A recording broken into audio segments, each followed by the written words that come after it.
check this out. Come here. I know your dad had some thoughts about our back and forth yesterday, so maybe we should try this again. Yep. Same question. Same question as yesterday. Can you repeat the question? What do you call it when 10,000 people illegally cross the border in a single day? So here's what I will say. And you heard me say this a couple times, and I'll say it again because it is the facts. On day one, the first day of this president's administration, he put forth a comprehensive immigration reform that we believe that was desperately needed for this country. What? Right? As we know, and you've heard us say this many times before, we are dealing with a broken system. And no action was taken from Congress. And so what the president was able to do, he imposed consequences for those who do not have the legal basis to remain. What did that just mean? And he has removed more than 250,000 individuals. This administration has done so since May 12th. And so we've taken action. The president has secured, he also secured record funding. And let's not forget, this record funding that the president fought for over the last year or so was opposed by the House Republicans. This is something that they opposed and didn't want to see. Wow. And so what it allowed us to do is actually hire about 25,000 more, bring on CBP agents, and really do something that was historic that we hadn't seen. And so a broken system, it's been broken for the past couple of decades. The last administration certainly gutted the immigration system for 4 years. That's what they did. Lies, lies, and more lies. And you had Speaker McCarthy and the Republicans in Congress who continuously take steps to undermine what is currently happening, trying to undermine getting border security. We saw that this week with the CR. Okay. Where they put forth another piece of legislation to propose continuing to cut some important resources that's needed, whether it's CBP. 800 fewer CBP is what they wanted to do. Oh, dude, that's crazy. 50,000 pounds of cocaine. That's what it would hurt. Right, in trying to prevent that from coming in, right? When you think about more than 300 pounds of fentanyl, when you think about more than 700 pounds of heroin. That's weird. More than 6,000 pounds of methamphetamine to enter the country. That's what they were trying to prevent from the work that we're trying to do, prevent from coming into the country. So we would love to do this in a bipartisan way, but we're not seeing that. What we're seeing from House Republicans is wanting to defund DHS.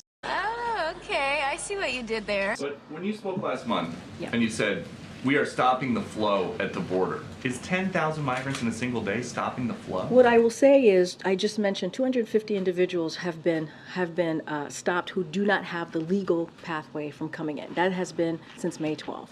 How's that working out for you?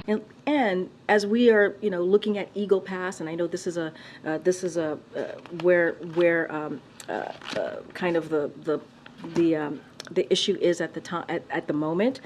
What the hell are you talking about? CBP quickly surged resources and personnel to the area, and thanks to their great work, we're able to swiftly vetted and processed into custody more than 2,500 individuals and cleared the area where migrants had congregated. And that's the work of our law enforcement. That's the work of our law enforcement at the border. Remember, House Republicans are trying to cut that. A few moments later. Okay, Darlene, I don't have anything else. Great, thank you. Does the president, who is a former chairman of the Senate Judiciary Committee, agree with the current chairman of the Senate Judiciary Committee that Justice Alito should recuse himself from 20 cases involving the 2020 election or January 6th because of the reporting of the upside-down flag flown outside of his house? Hey, y'all, come look at this. So obviously we've seen the reporting, and I don't want to comment on the specific report, on that reporting. What I can say more broadly is that the president believes that the American flag is sacred.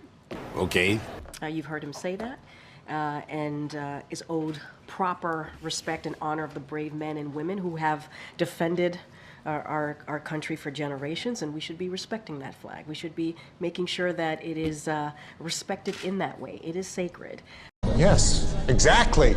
As for anything else, the conduct or recusing himself, that is something for the court to decide. I just don't have anything else to add, and just want to be very clear. The American flag is sacred. That is something that the president believes in, and you've heard me say this before at this podium many times. That's probably true. Can you give us a sense of how the president will use his time at Morehouse on Sunday? Will there be any news in the speech? Will it be more of a lofty, go forth and prosper kind of speech? My thoughts exactly.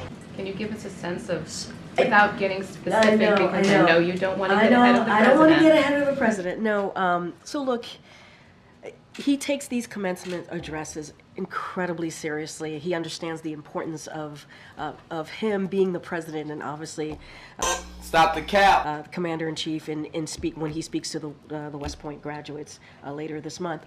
But he sees this as an opportunity to lift up and to give important message to our future leaders. I mean, these Morehouse men who are graduating will be our future leaders. What? As you heard from Mayor Benjamin when he was standing here behind this lectern, he talked about what it's like to be part of that HBCU, if you can imagine, collective, and how important it is and how respected that is. And so, look, he'll have, I think, some important message to share for these future leaders. He'll have themes in his remarks, in his commencement remarks that he'll share with them. He's been working on these remarks for the past couple days, I can assure you, with his senior advisors. He's taking this incredibly seriously, and he understands. That was a lie. As the president tends to do, meet the moment that we're in. I won't get beyond that, but I would say stay tuned. I think it will be a moving commencement address.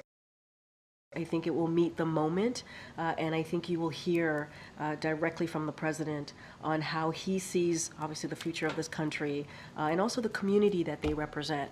But again, as you just stated, I'm not going to get ahead of the president. Okay. Oh, you better be joking.